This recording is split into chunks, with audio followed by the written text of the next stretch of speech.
లోకం ఒక మాయని తెలుసుకున్నాను, ఏది నా సొంతం కాదనుకున్నాను.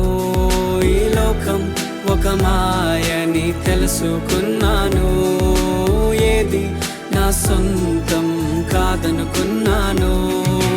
తప్పిపోయిన కుమారుని నేనైతే, నా కొరకై నిరీక్షించే తండ్రి నా యేసు. తప్పిపోయిన